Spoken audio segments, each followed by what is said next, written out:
They hipped me to these fantastic documents. We have real police encounters with creatures,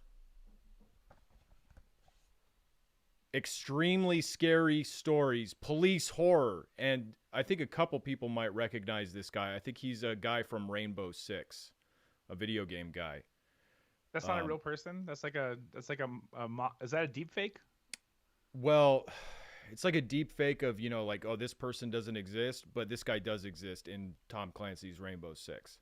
Oh, okay, okay. And then finally, my favorite guy. I'm really bummed that the creature you don't see a creature on here. You just see a fucking Dodge Charger. Stupid shit. Yeah. My favorite guy though, this guy. Fuck. This I this I love that. It's so good. real police I kind of want encounters with a shirt with paranormal. that. That's amazing. Like, why is this like beefcake cop encountering Look at ghosts? this Why is that the pornography guy. situation? Oops, I fucked a ghost. And I'm a cop.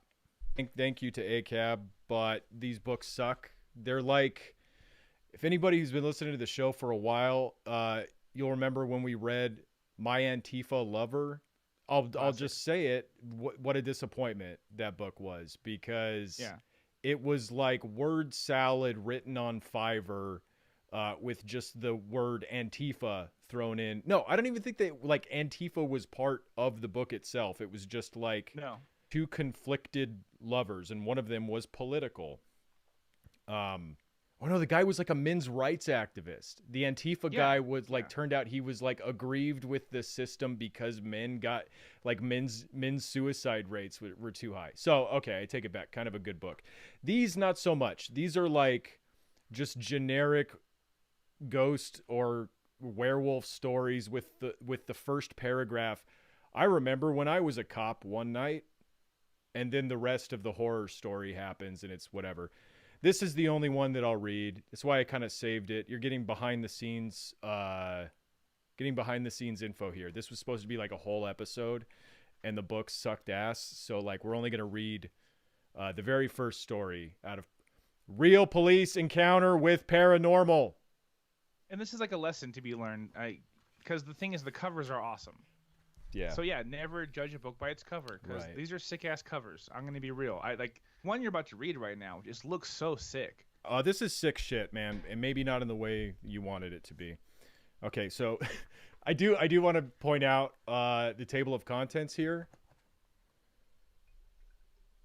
Very Nice. helpful. Very heavy stuff. Not even a page number.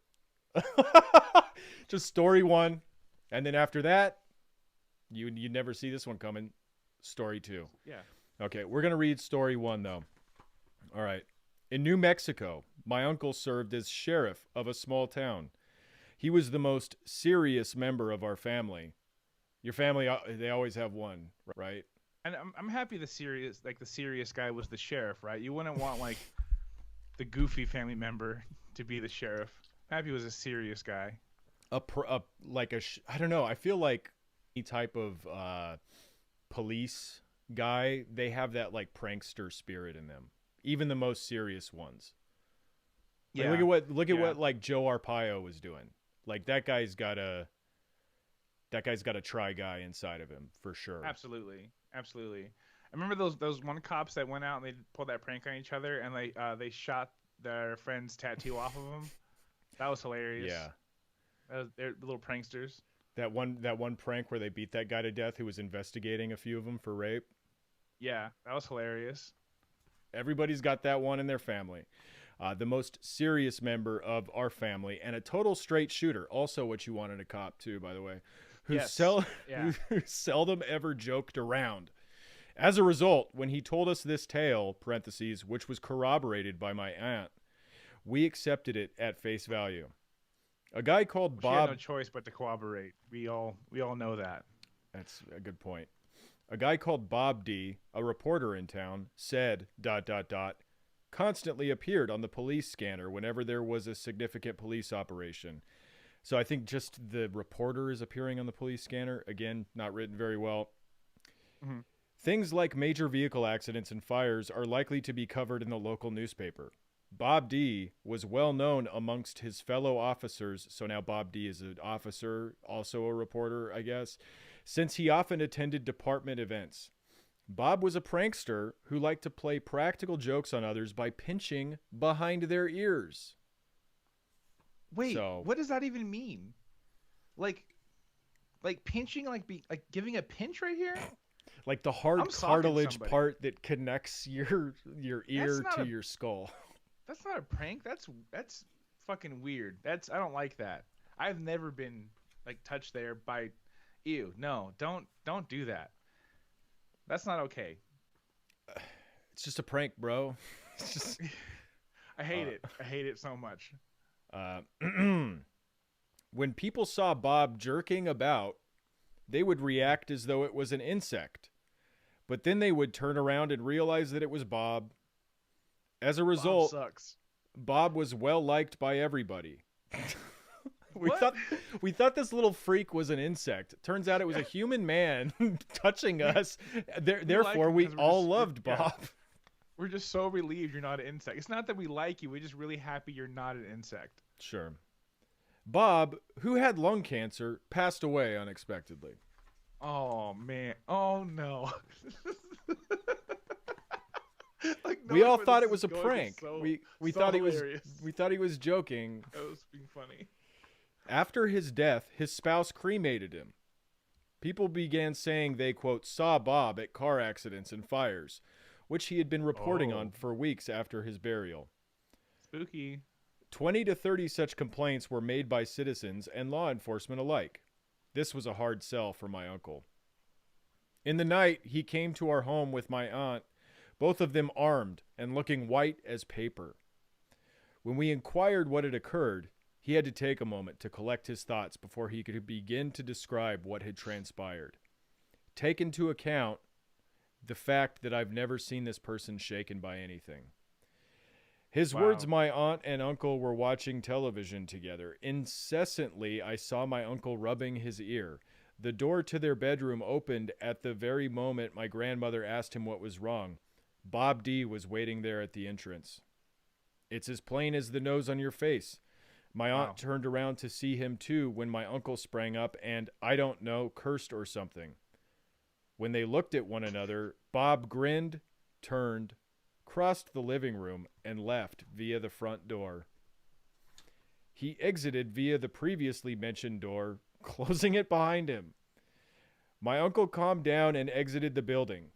Bob was being sought with a drawn weapon.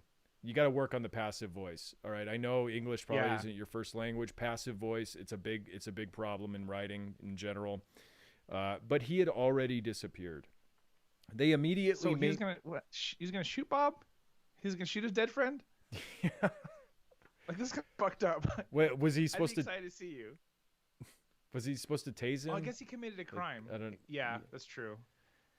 I guess he committed a crime though by like faking his death. So like you do have to pursue him with gun drawn. Like you can't handcuff him. You just got to shoot and hope for yeah. the best. I mean that's why I've been carrying silver bullets. That's why that's been coming out of the taxes the whole time. I carry silver bullets for this reason only. It's better to have it and not need it than need it and not have it. Yeah, true. They immediately made their way over to our house. We made the trip over there but saw nothing. My mother and grandmother ended up spending the night at our house instead.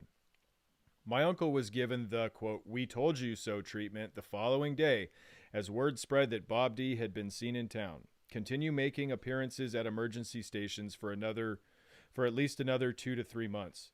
My father saw him and his companion using our basement darkroom. In the shadows, he was stroking their ears. Over the course of the 3rd month, those who had seen him often commented on how he had deteriorated in appearance. When my uncle visited him 2 more times, so now your uncle's visiting the guy. I mean, these cops, they think they can just do whatever they want. Oh, I'm gonna serve a warrant on the ghost. This is an arc I've never heard. I never heard of like a ghost like decomposing. It's usually kind of like you're a ghost and then you finish your unfinished business and then you move on, or you don't and go into like the bad place. So maybe that's what's happening to Bob here. I don't know. I'm trying to give it some credit here.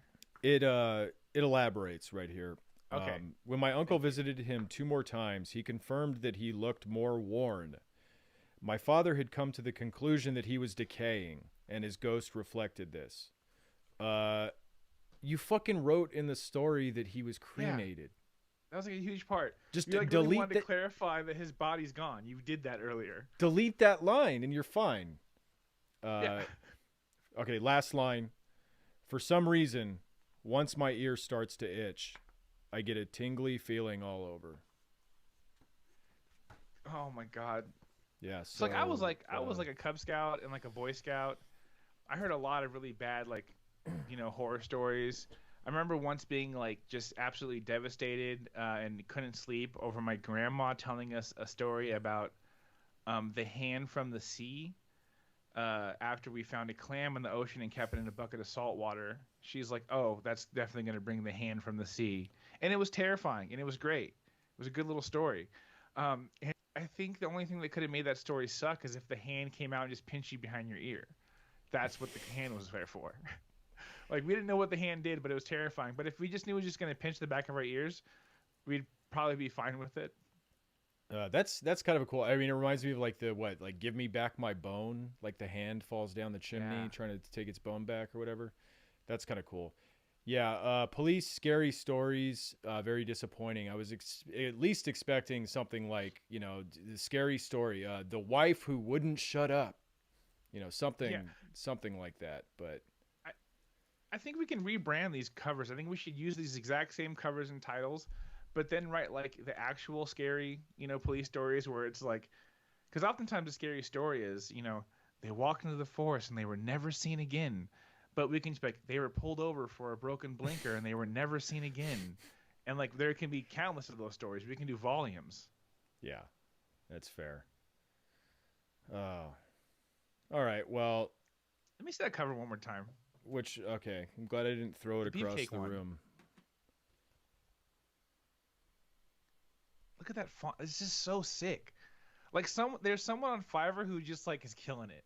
That was a Fiverr job that was done really well. Shout out to whoever that is. I wish we can give them credit. One of the other scary stories was a cop who got a call and like heard yelling inside of a house,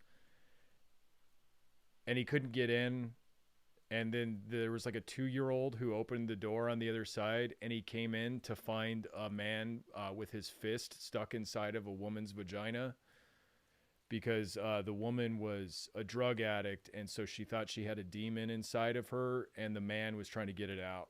And it's a totally real scary story uh, that a cop saw. I mean, you shouldn't be fisting in front of your 2-year old. Yeah. Um, yeah, because I mean, like, yeah, I've been told, hey, get this demon out of me, and they meant something along those lines. So like, I respect that. That's probably a very real story. But this person just needs to like stop being a little baby.